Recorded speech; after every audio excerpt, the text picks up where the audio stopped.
nosotros, debiera ser muy conocido por nosotros, puesto que es una pieza fundamental de nuestra fe, pero es sumamente mal interpretado, o por lo menos incluso hasta desviado del motivo original. Quiero hablar un poquito sobre gracia. La gracia de Dios para nosotros. Si usted le pregunta a un cristiano promedio qué es gracia, algunos sabrán, otros quizás no. Bueno, no es un tema que se toque a profundidad en las iglesias normalmente, pero en el caso de que sepa qué es gracia, lo va a asociar con un regalo inmerecido. Entendemos que la gracia, según el concepto que tenemos como iglesia, es un regalo inmerecido de parte de Dios y asociamos gracia con salvación, ¿cierto? Normalmente entendemos que gracia viene de la mano con salvación y eso es correcto, eso está bien. La gracia tiene que ver con salvación. Pero parte del concepto que normalmente se nos enseña es que la gracia tiene una activación o una forma muy clara de estar presente en la vida de los hijos de Dios a partir de Jesucristo, posterior a Jesucristo, que es cuando entramos al Nuevo Testamento. Y a partir de ahí oímos de boca de Pablo, que es quien más firmemente, más fuertemente lo enseña, el concepto de la gracia. Porque por gracia sois salvos, y esto no de vosotros, pues es don de Dios, y no por obras para que nadie se gloríe. Ese es el texto clave. Cuando usted oye a alguien hablar de gracia, es eso, por gracia sois salvos. Y entonces, ¿qué es gracia? Gracia es el regalo que Dios nos da, que no merecíamos, pero aún así Él quiso entregarlo. Bueno, déjeme decirle que gracia es muchísimo más que eso. Otra de las cosas que hablamos o nos enseñan de gracia es que la gracia parte la historia, digamos, religiosa en un antes y en un después. ¿Cuál es el antes de la gracia? La ley. ¿Y cuál es el después? La gracia, la manifestación de la gracia. Si aplicamos el concepto de que esto se divide en dos partes, una es ley y la otra es gracia, entonces quiere decir que una o es mejor que la otra, o una pasó por encima de la otra, o una es más importante que la otra. No sé si me siguen en esta línea que le llevo. Los cristianos evangélicos enseñan muy constantemente que la gracia es lo es lo nuevo. Es lo que Cristo vino a enseñarnos y la ley es el Antiguo Testamento. Déjeme decirle algo, ley y gracia van de la mano. Ley y gracia van de la mano, lo vamos a ver más adelante. Otra cosa que se enseña sobre la gracia, y aquí sí tengo que ser claro y ser muy tal vez profundo en esto, remarcarlo con propiedad. Hay personas que creen que la gracia es sinónimo de oportunidad para fallar y aún así tener el favor de Dios. Eso es lo que se conoce como supergracia. La supergracia es, no importa lo que usted haga, lo importante es que si usted recibió a Cristo, usted es salvo. Eso no está en ninguna parte de la Escritura. Eso yo no sé a quién se le ocurrió, pero eso no tiene fundamento bíblico en ninguno de sus extremos. Pero este tipo de gracia, lastimosamente, es muy enseñado hoy y cuenta con muchos adeptos, cuenta con muchos seguidores. El tipo de persona que cree que porque yo recibí a Cristo, ya el asunto cambió, terminó y yo no tengo que vivir en una línea muy delgada pero muy compleja llamada santidad, es muy común hoy. Las personas creen que porque recibieron a Cristo ya no tienen que vivir una vida agradable a Dios. Muchas personas, y cuando digo personas me refiero a hijos de Dios, cristianos, gente evangélica que va a la iglesia, que se congrega, piensan que porque ya recibieron a Cristo y su deuda fue paga, entonces ya no hay nada de qué preocuparse. Todo el mundo relax, vivamos la fiesta. ¿Por qué? Porque ya lo que había hecho quedó atrás en el pasado. Y dice la palabra que como el Señor olvidó nuestros pecados, entonces ya nosotros no tenemos ningún tipo de deuda con el Señor, no tenemos nada de qué preocuparnos, porque para eso es la gracia. Déjeme decirle, esa es la peor mentira que usted puede haber recibido en su vida como hijo de Dios. Eso no existe en ninguna parte. Si usted creyó por un poquito así, que la gracia lo exime de la santidad, mi hermano, por lo menos en esta iglesia nunca se lo hemos enseñado. Yo no sé dónde lo oyó usted, pero dice la palabra, y no lo dice en el Antiguo Testamento, si usted lo quiere ver bajo esa línea de separación. En el Antiguo Testamento no lo dice en el Nuevo. En donde dice que por gracia somos salvos, también dice que sin santidad nadie verá al Señor. Entonces yo no puedo tomar la escritura y tomar lo que a mí me conviene y dejarlo y después tomar otra cosa que la manipulo o la quiero ahí medio sancochar con algo y hacerla mía. Gracia y santidad van juntas, pero la ley también va junto con la gracia. Y aquí es donde empiezan los choques teológicos. Porque se ha enseñado lastimosamente que la gracia pasa por encima de la ley, abole o elimina o quita la vigencia de la ley y establece un nuevo sistema. ¿Cuál es el nuevo sistema de la gracia? ¿Sabía usted que no existe un nuevo sistema en la gracia? Bíblicamente hablando. ¿No existe algo como un nuevo sistema en la gracia? ¿Sabía usted que la gracia siempre ha existido? Porque la gracia es una propiedad de Dios, no una tendencia. De Dios procede la gracia.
¿Por qué? Porque lo malo tiene consecuencias, al igual que lo bueno. Las cosas buenas que yo haga tendrán consecuencias buenas.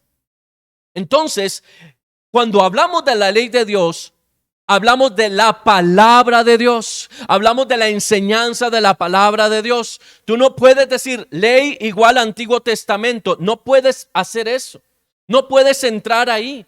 Porque entonces estás tomando la gracia y la estás dejando a un lado donde no estás entendiendo de qué se trata. Jesús enseñó lo que es gracia. ¿Sabes qué es gracia? Gracia es la aplicación de la ley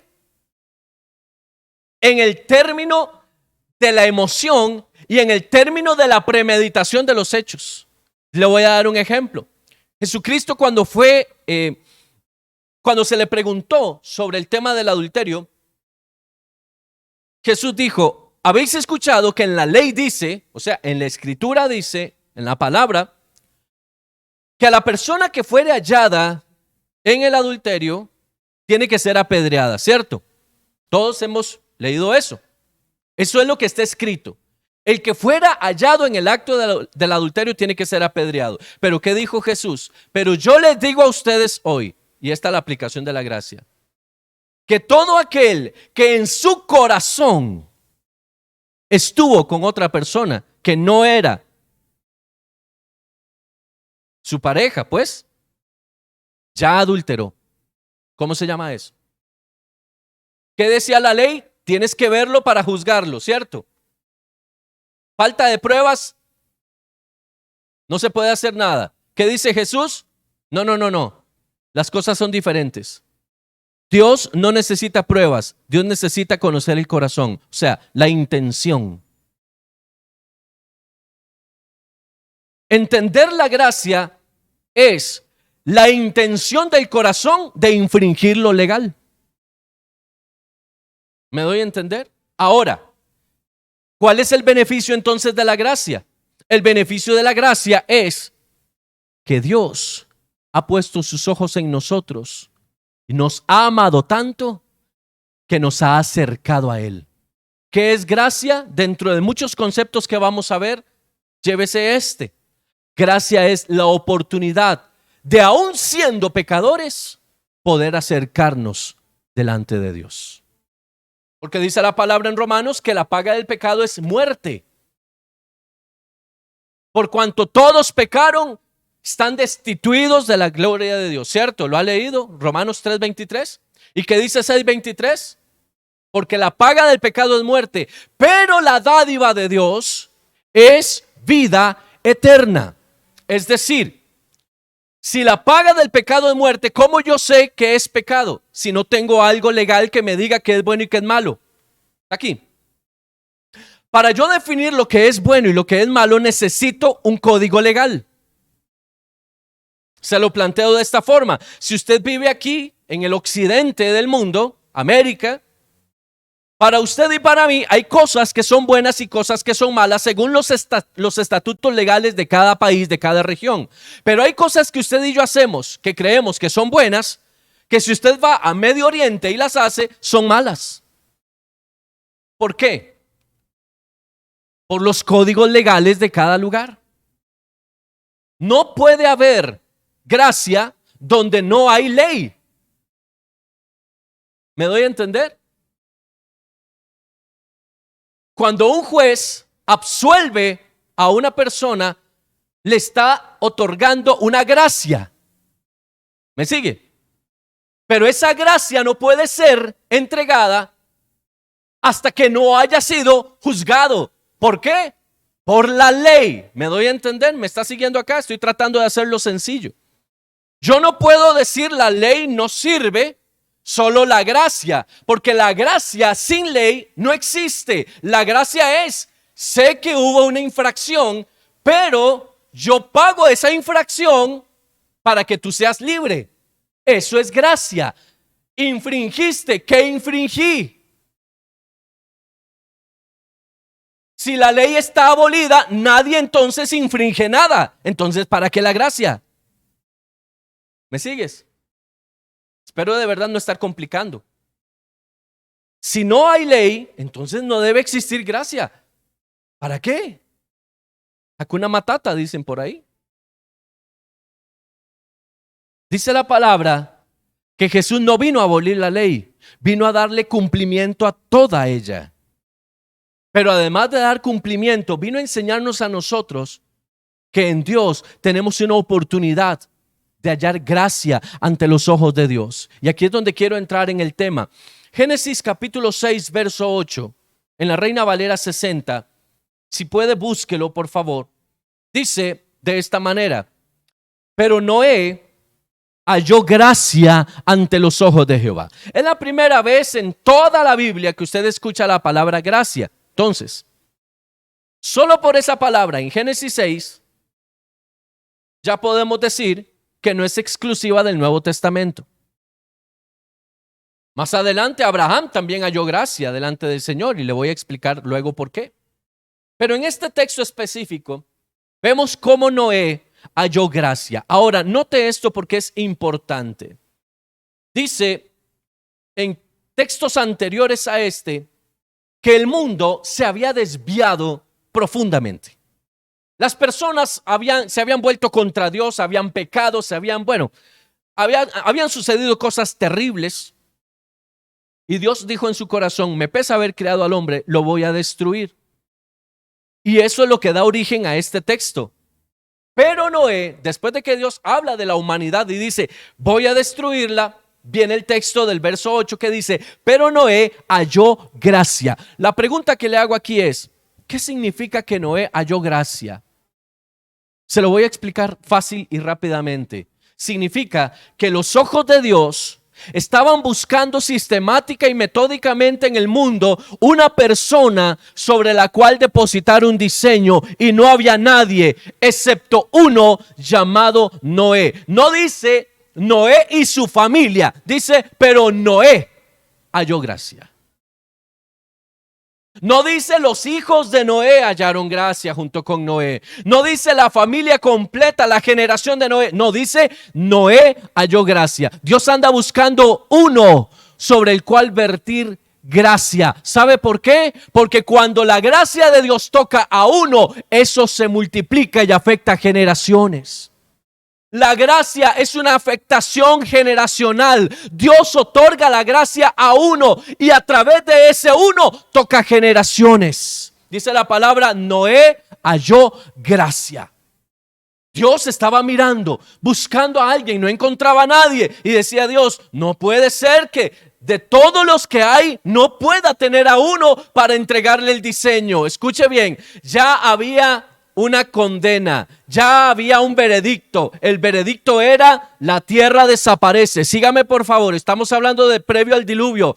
La sentencia había sido dada, ya no había vuelta atrás, pero Dios necesitaba a uno sobre el cual derramar su gracia.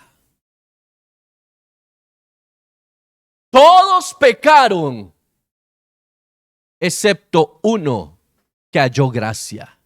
Vea qué interesante es esto. El concepto en el Antiguo Testamento de gracia es diferente al concepto del Nuevo Testamento. Eso sí, lo vamos a aprender hoy. El concepto de la gracia en el Antiguo Testamento tiene que ver con las acciones de las personas. El que hallaba gracia era porque tenía una conducta, un comportamiento diferente al resto. Entonces era por las acciones. Porque dice la palabra que Noé halló gracia. Significa que Noé no hacía lo mismo que las personas que con él vivían. Tenía una conducta diferente. En el Nuevo Testamento entendemos que no es por obras, sino porque Dios, entendiendo que nosotros no podemos ser buenos porque queremos ser buenos, nos entrega a través de Jesucristo la oportunidad de ser salvos. ¿Me explico? ¿Por qué la gracia en el Antiguo Testamento es diferente al Nuevo?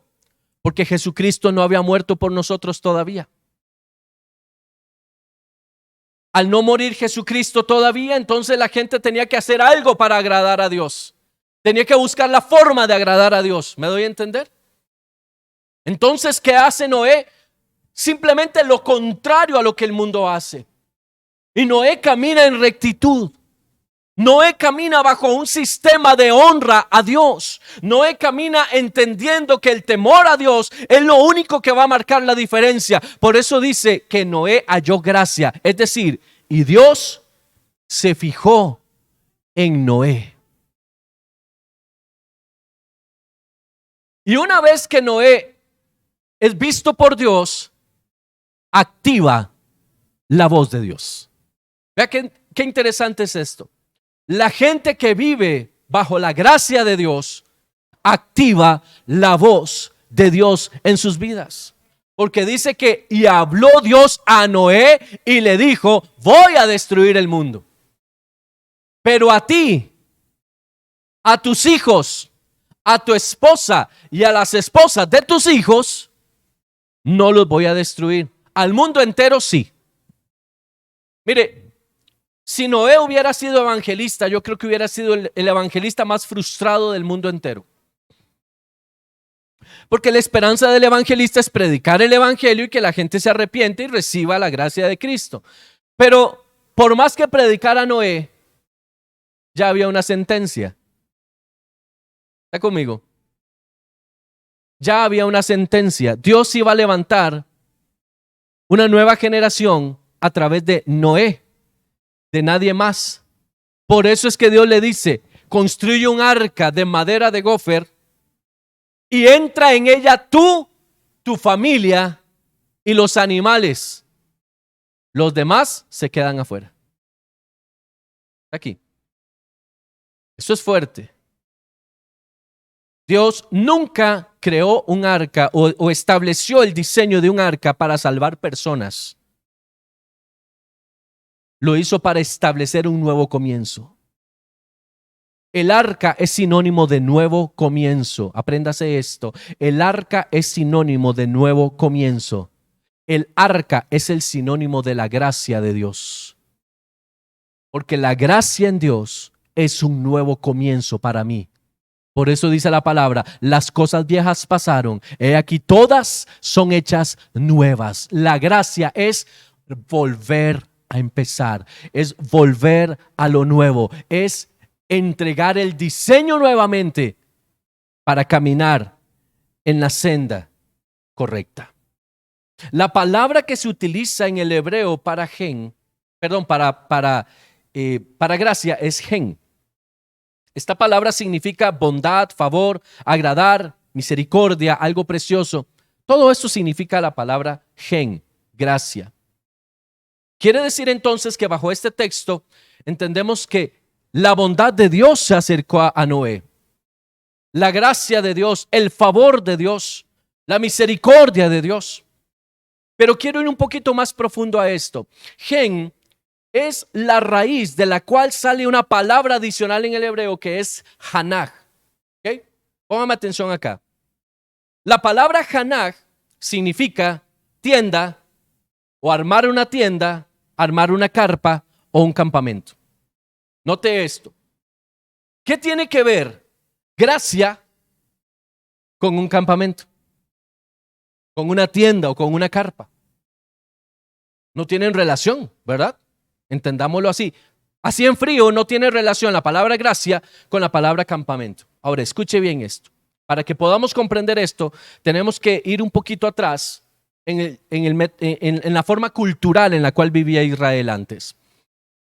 Una persona, imagine esto por favor, acompáñeme en esta línea. Una persona que ande por el desierto, caminando, sin agua, sin alimento, tiene días de caminar de esa forma, sus fuerzas desfallecen, siente que ya no puede más, la desolación toca su vida, hasta espejismos ve, pero de un momento a otro levanta su mirada y a lo lejos ve un campamento. ¿Cómo se puede sentir esa persona? Imagínese que esta persona que está en esa situación, con lo que le queda de fuerzas, llega a ese campamento y se presenta ante el padre de ese campamento. Y el padre lo recibe, lo viste, lo baña, lo alimenta. Eso es gracia. La gracia es la oportunidad que Dios nos dio de llegar a su casa. Nuestra vida era un desierto. No teníamos esperanza de nada. No valíamos nada. Pero Dios puso su tienda cerca de nosotros y nos dijo, es tiempo de volver a casa. ¿Sabes qué es gracia? El hijo pródigo es gracia. El hijo pródigo es un ejemplo de gracia, porque dice la palabra que aún habiendo malgastado todo, decidió volver. Y el padre lo recibió, lo vistió, lo besó, lo abrazó, lo bañó, lo alimentó y le devolvió la autoridad que tenía. ¿Qué es gracia? El favor de Dios. ¿Qué es gracia? La oportunidad que Dios me da, ¿de qué? De volver a casa. Génesis capítulo 3, capítulo 4, no lo busque. Le voy a parafrasear la historia.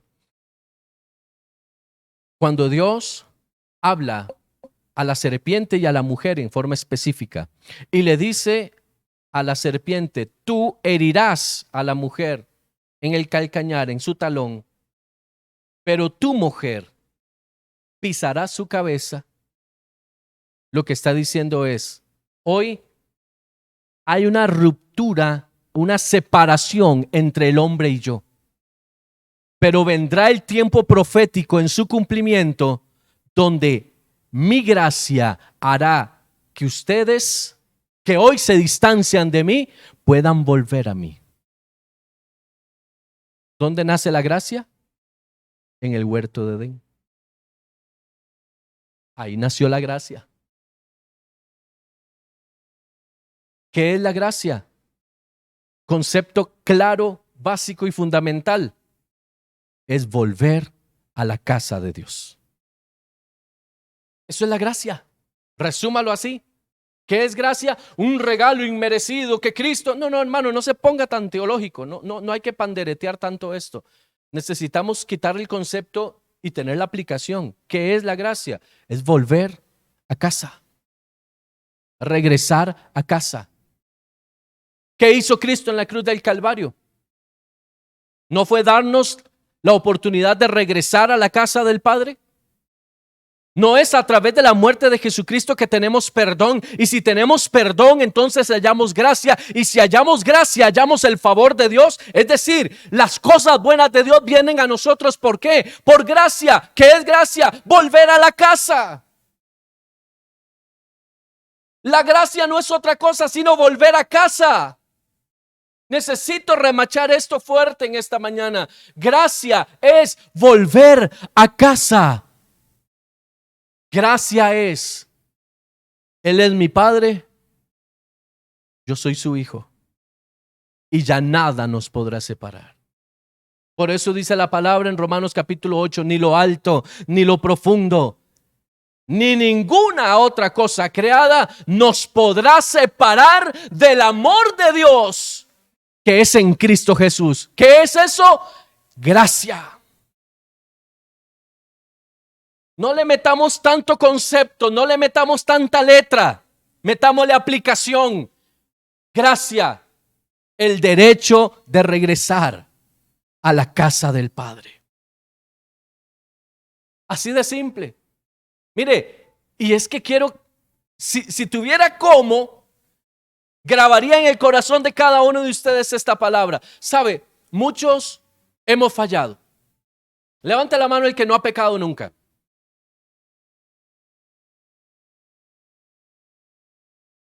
Todos hemos pecado, ¿verdad que sí? Hasta por omisión. Hasta por no hacer lo bueno hemos pecado. Aún así, ¿cuántos creen aquí que son salvos? A ver esas manos, ¿cuántos saben que son salvos? Y si no lo creía, levante la mano, créalo, ok. Profetice sobre esos huesos. ¿Por qué somos salvos si hemos pecado? Porque la gracia me hace permanecer en casa.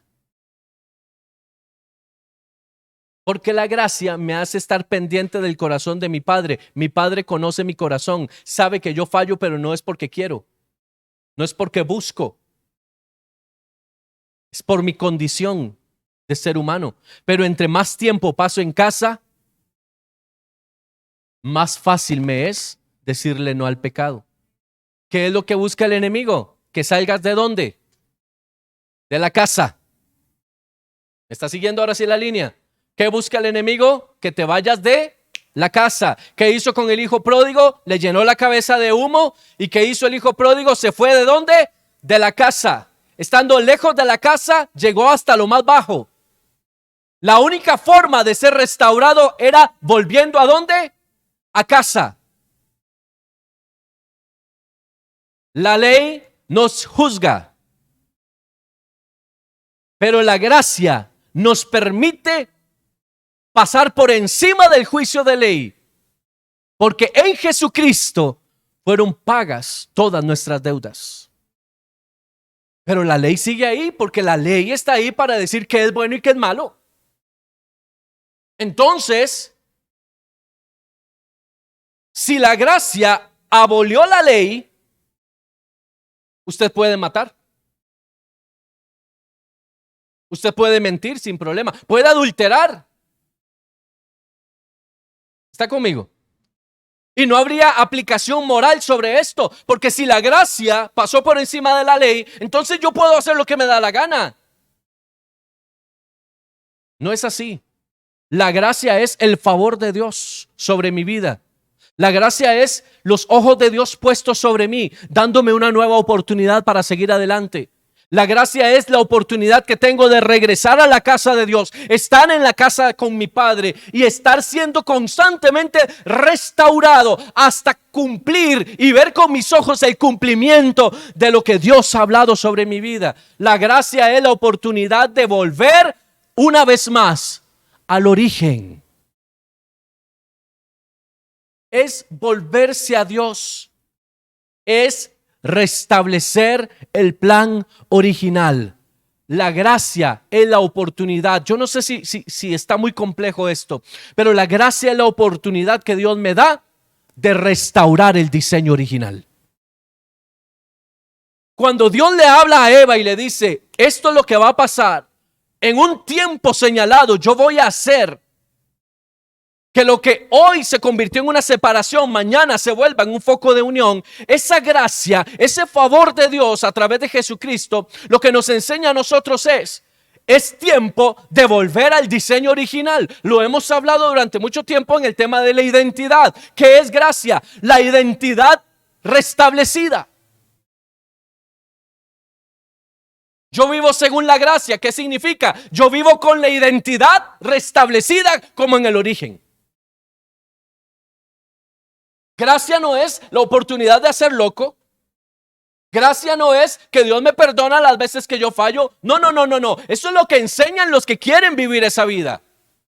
Pero según la palabra, la gracia es la oportunidad que yo tengo para restablecerme en el plano original, en el diseño original que Dios tiene para mí. ¿Para qué nace la gracia? Para devolvernos a la posición original.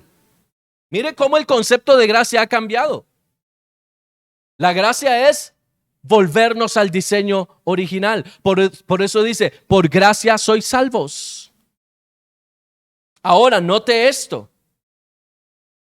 La santidad va de la mano con la gracia, porque Dios es santo. ¿Cuántos saben eso? ¿Y qué demanda Dios de nosotros? Que seamos como. Dios no dice sean graciosos. Dios dice sean santos. ¿Por qué? Porque Él es santo. ¿Me sigues acá? Ahora yo le pregunto, ¿la santidad y el pecado tienen espacio juntos? ¿Cómo sé yo que estoy pecando? ¿Qué es lo que me señala a mí que estoy pecando? No diga la conciencia, porque algunos esa la tienen como la cuenta del banco, ¿verdad? Seguro. ¿Qué me señala a mí que yo pequé? ¿La ley? La ley es la que determina lo bueno y lo malo, ¿cierto o no? Yo los veo mirándome así como.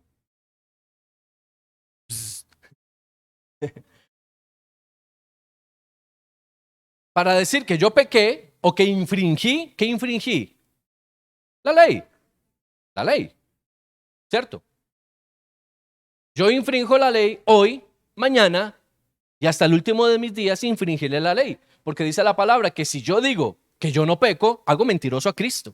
Todos pecamos, mayor o menor grado, todos fallamos. ¿Ok? Entonces no ponga su mente a volar. Todos pecamos, todos los días, por X razones. Pecado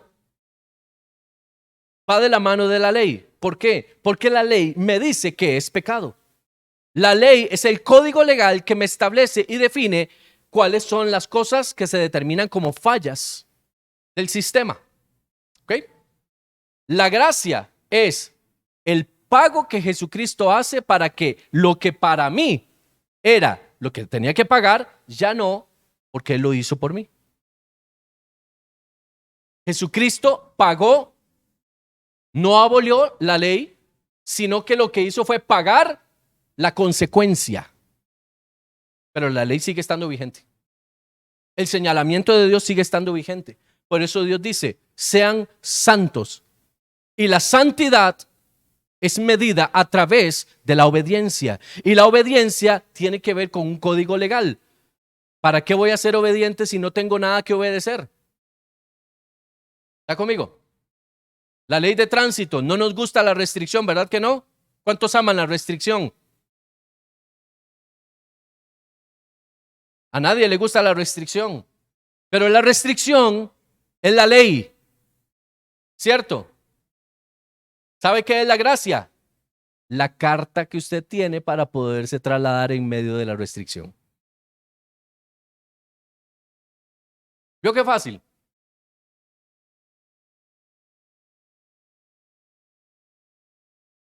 Entonces viene el oficial que lo encontró usted en plena restricción y le va a hacer la boleta y usted le dice, no, no, no, no, no, no, no, no, no, no.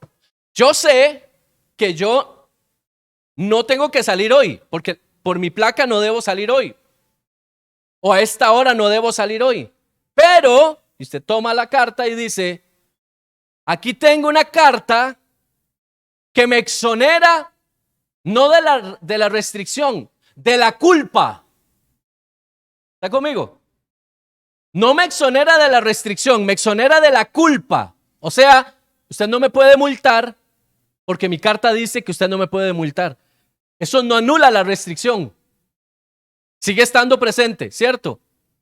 ¿Qué pasa si el mismo oficial el día de mañana lo toma usted y usted no porta la carta? Esa es gracia. Esa es la gracia. Por eso dice, por gracia sois salvos. Dele gracias a la carta. Dice la palabra que Jesús en la cruz del Calvario tomó la factura de lo que nosotros debíamos y la pagó por nosotros. Cuando el enemigo quiere venir a sacarnos los pecados en la cara, tenemos que tener esa carta y decirle, Satanás, Jesucristo pagó por mí. Porque yo no podía pagar por mí, pero Jesucristo pagó por mí. Y por su gracia yo vivo en la casa del Padre, vivo en la casa de Dios. Por eso dice, no hay condenación para los que aman a Dios. Y condenación es un término legal. No hay condena si no hay juicio. No puede haber juicios si no hay leyes que probar. ¿Me explico? Entonces no podemos sacar el contexto legal. Santidad es una demanda que tiene que ver con legalidad dentro del principio de la palabra. ¿Cómo sé yo qué es vivir en santidad? Bueno, alejándome de lo malo. ¿Cómo sé yo qué es lo malo? Bueno, entendiendo el código legal del cielo para poder vivir en esa santidad. Note esto, porque es importantísimo. La santidad va de la mano con el mismo pasaje de Génesis 6. Ahí nació el concepto de santidad. Vea qué interesante. Vaya al verso 14. Porque como hay gracia en el capítulo 6, también encontramos el concepto de santidad.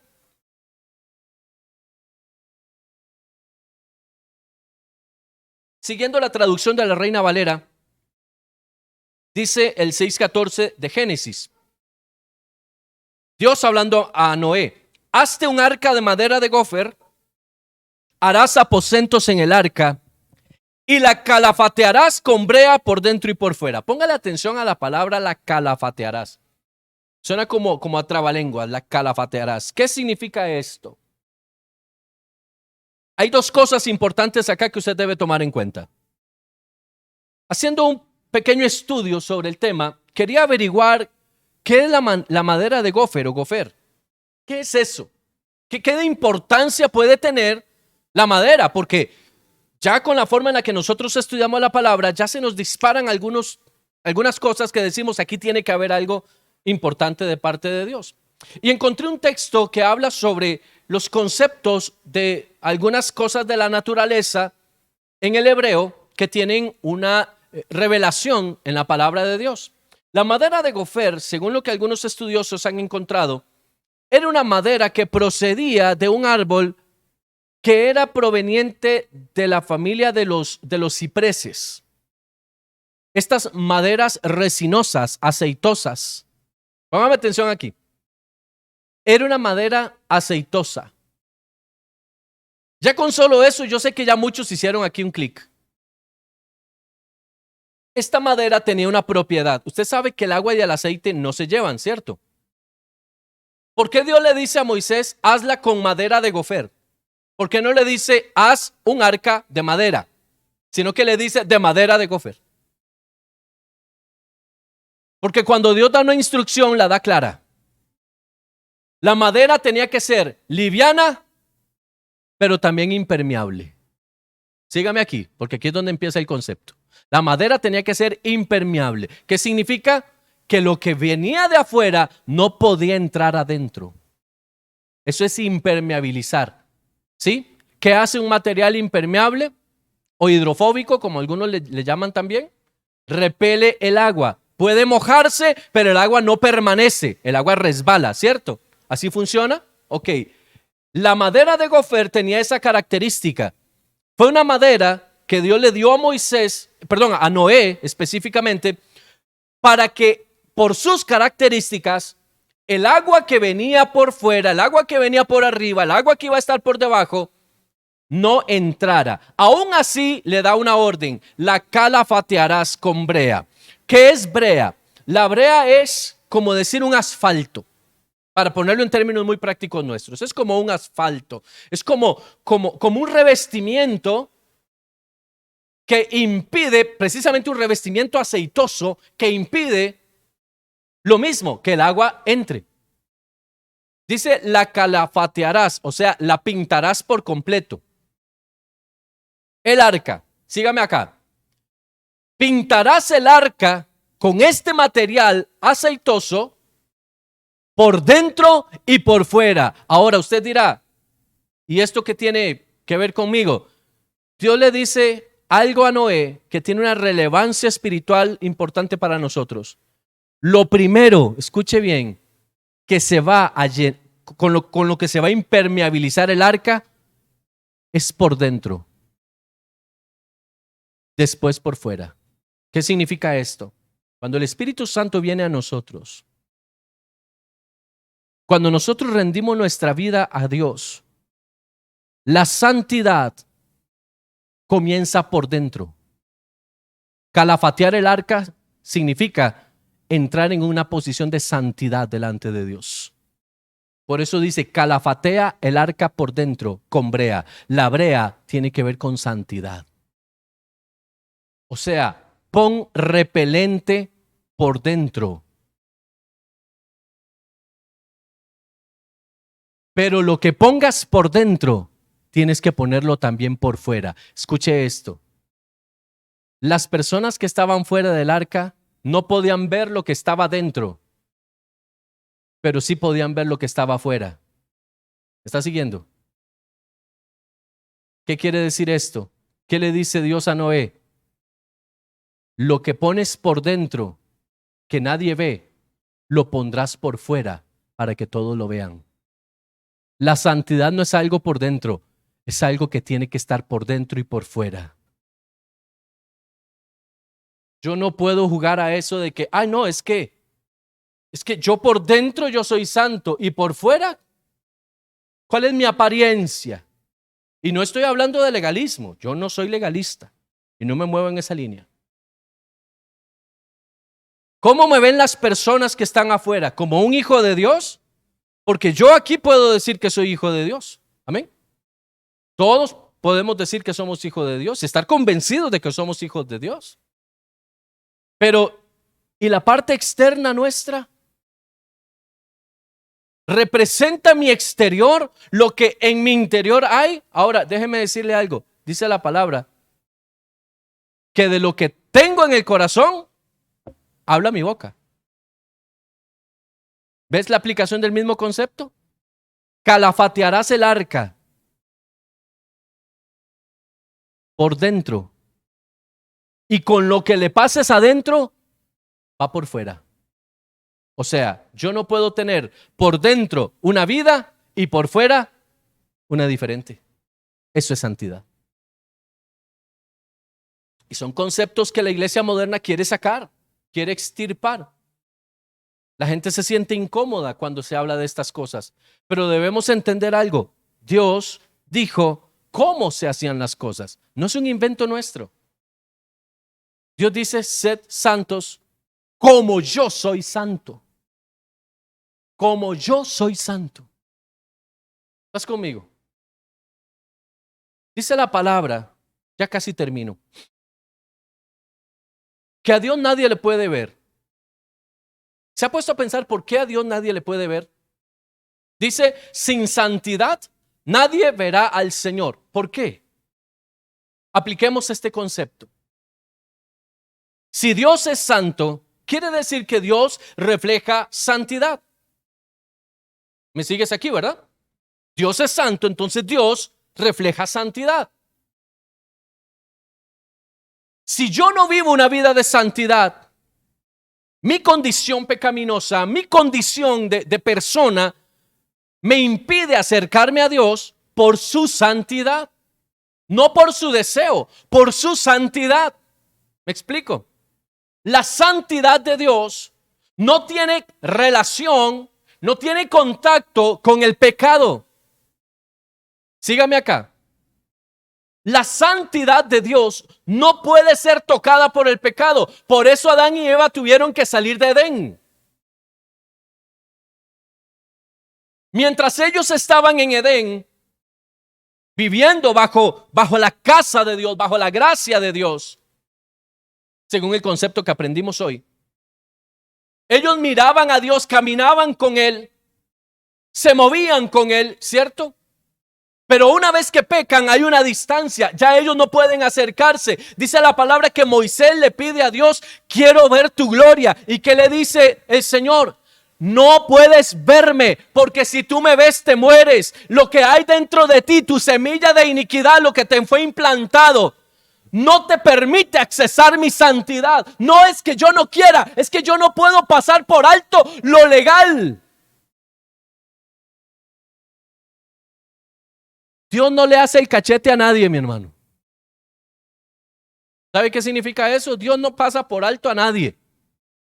Si Moisés, siendo Moisés, Dios le dijo que no, ahora nosotros. Dios le dijo a Moisés, no. Moisés, no. ¿Quién está hablando? El Padre. No, Moisés, no te puedo mostrar. Pero es que yo quiero verte, yo quiero verte. Moisés estaba enamorado, él quería conocer a Dios. Entonces, ¿qué le dice? Escuche esto, le dice el Señor. Te voy a mostrar mi espalda. ¿Sabe cuál espalda le mostró? La espalda de Jesús, el Hijo de Dios. Porque Jesús es lo único que usted y yo podemos ver de Dios. ¿Está conmigo?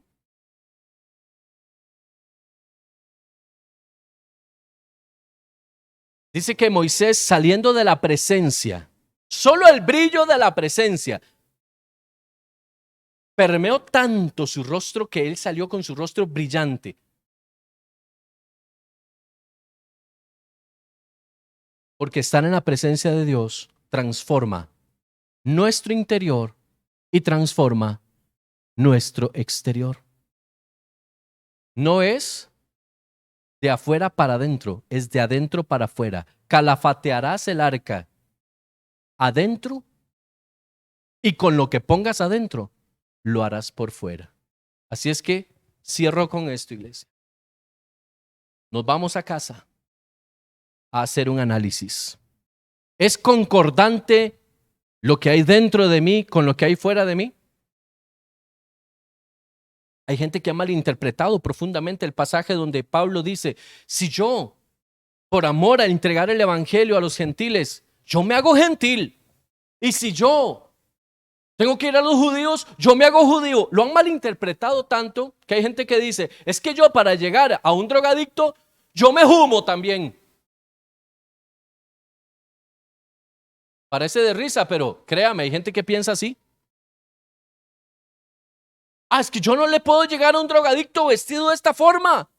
No, yo tengo que llegar ahí también haciéndole, porque si no, no me recibe. No se confunda, porque de eso no está hablando.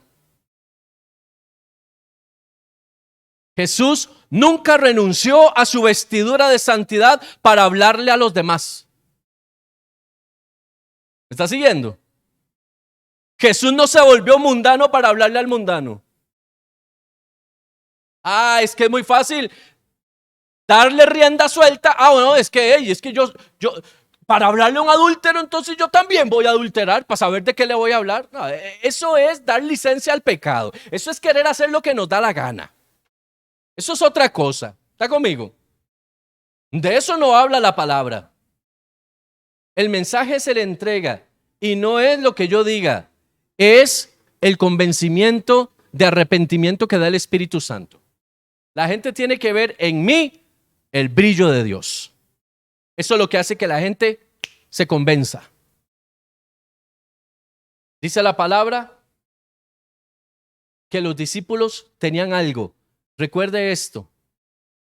Pedro, en su peor momento, negando a Jesús, aún así, una mujer reconoció que en Pedro había algo diferente, porque le dijo, es que tú te pareces a ellos. La cercanía, aleluya, es que esto es gracia. La cercanía con Dios nos cambia. Mira, hermano, usted puede leerse la Biblia de tapa a tapa todos los días que usted quiera y no lo va a cambiar. Usted puede venir a la iglesia y darse con una piedra por el pecho y usted no va a cambiar. Usted puede hacer todas las obras de piedad que usted quiera y no va a cambiar. ¿Sabe por qué? Porque estas son cosas externas que si nosotros no entendemos la revelación de lo que significan, simplemente vamos a ser un religioso más. ¿Cuántas personas hoy pasan orando horas y Dios les dice, no sé quién eres? No estoy diciendo que orar no se debe. Claro que se debe orar. Pero ¿y la santidad? La decisión de vivir alejado del mundo, la decisión de ser diferente a como es el mundo, ¿o qué pasa cuando te ve la gente? ¿Cómo hablas con los del mundo? ¿Cómo hablan los del mundo? Y no estoy hablando de cosas malas. ¿Hablas como habla el mundo? ¿Te vistes como viste el mundo?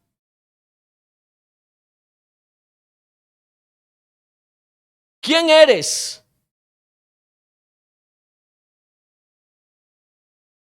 La santidad tiene que ver con identidad.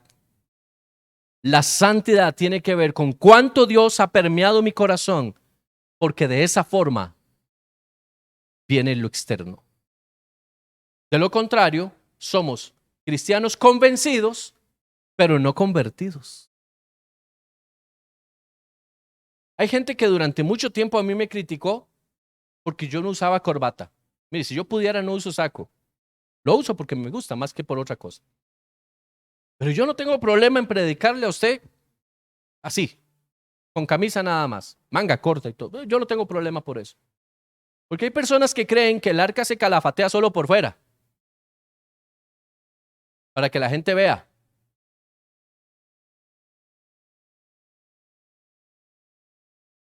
Mire,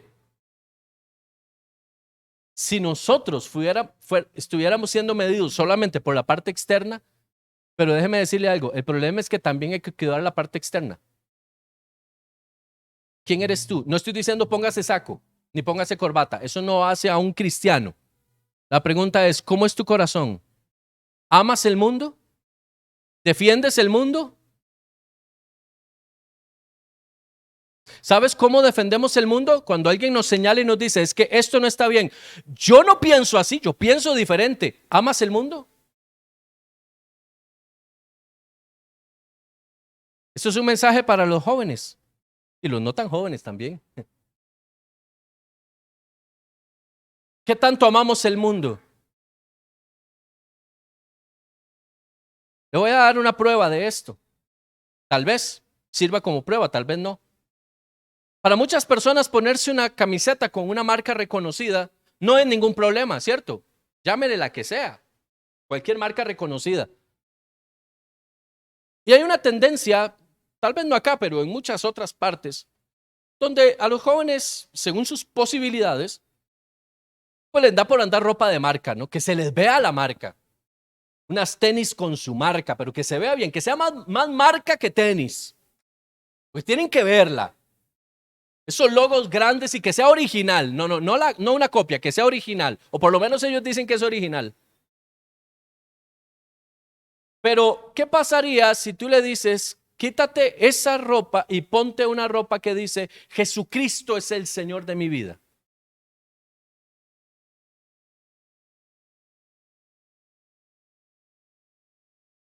No le estoy hablando a una generación simple, estoy hablando en general, no es algo específico.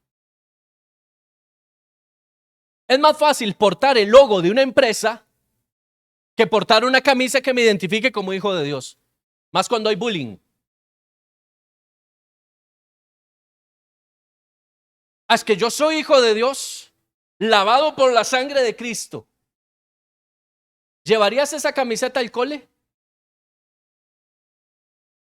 Los que van a la empresa y tienen derecho a ir en camiseta, ¿se pondrían eso? ¿En tu trabajo te pondrías una camiseta que dice soy lavado por la sangre del Cordero? ¿O prefieres llevar una que todo el mundo entienda? Estoy hablando de algo muy simple, pero que tiene una trascendencia profunda. ¿Quiénes somos? Porque aquí todos somos, pero nuestro brillo es lo que nos tiene que identificar allá. La gente tiene que vernos y decir, yo veo algo distinto en ti. Yo veo algo diferente en ti. Una transmisión, una grabación, que lo vean a uno en la tele, eso no, hermano, perdóneme, pero es que yo en esto yo soy muy crítico. Esto no cambia nada. Porque yo doy una imagen, la gente seguro me ve y dice, uy, ese pastor, mira. Digo yo que dicen cosas buenas, cosas bonitas. Espero que digan cosas bonitas. Pero ¿de qué vale dar una imagen si por dentro estoy pintado de otra cosa? ¿De qué vale ofrecerle a la gente una imagen? Imagínense, uno allá afuera mandando al carajo a todo el mundo porque algo malo pasó de un momento a otro. Uy, usted es el pastor de tal iglesia. Amén, aleluya. Mire, todo se bajó el enojo, se bajó la chicha, todo cambió, pero no me di cuenta que me estaban oyendo. ¿Está conmigo? Nosotros no vivimos de apariencias, vivimos de santidad. Y la santidad, si no está por dentro, no va a estar por fuera. Es una farsa. ¿Y sabe cómo le habló Jesús a la gente con una farsa? Les dijo sepulcros blanqueados, porque por fuera se ven muy santos, pero por dentro, vaya usted y léalo, no se lo quiero decir yo. Ahora, ¿qué hace la gracia de Jesucristo? Me cambia el vestido.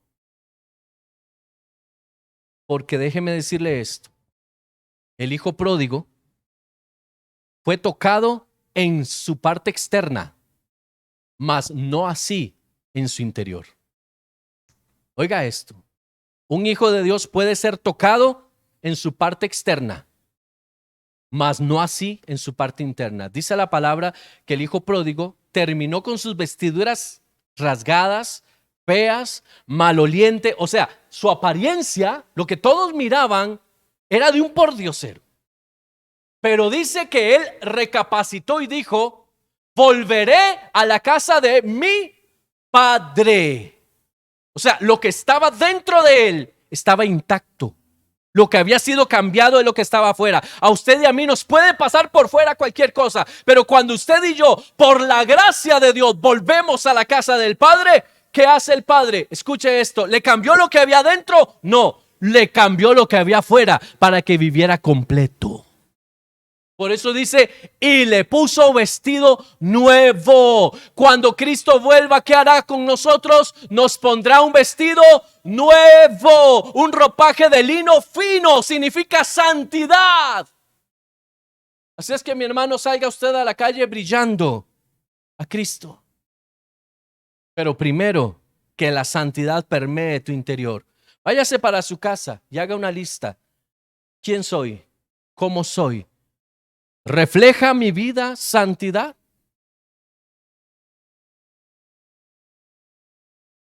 Porque ese es el evangelio del último siglo. No lo que sepas de la palabra, ni cuántos versículos de evangelismo sepas. ¿Reflejas santidad? ¿Qué ha hecho Dios en tu vida? Qué raro, vos decís que soy cristiano, que sos cristiano, pero y yo te veo igual que siempre. Hablas igual, vas a los mismos lugares, te comportas igual. ¿Cuál ha sido el cambio?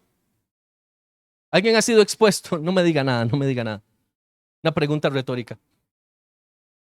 Creo que en algún momento hemos sido expuestos a una situación como esa. Sí, pero no dice usted que usted es evangélico. ¿Cómo se siente uno? Y se lo digo porque en algún momento a mí me pasó que le digan a uno, gente que sabe que uno es cristiano. Sí, pero no que los cristianos no hacen eso. No que los cristianos no tal cosa. Si a usted nunca le ha pasado, no se lo deseo. Porque es un manto de condenación tan grande el que cae sobre uno que uno dice, Señor, ¿en qué estoy? ¿En qué estoy? Porque el enemigo te avergüenza. Pero la gracia de Dios te dice, vuelve a casa. No te quedes ahí. Fuiste expuesto, pero vuelve a casa. Porque es el tiempo de vivir en santidad.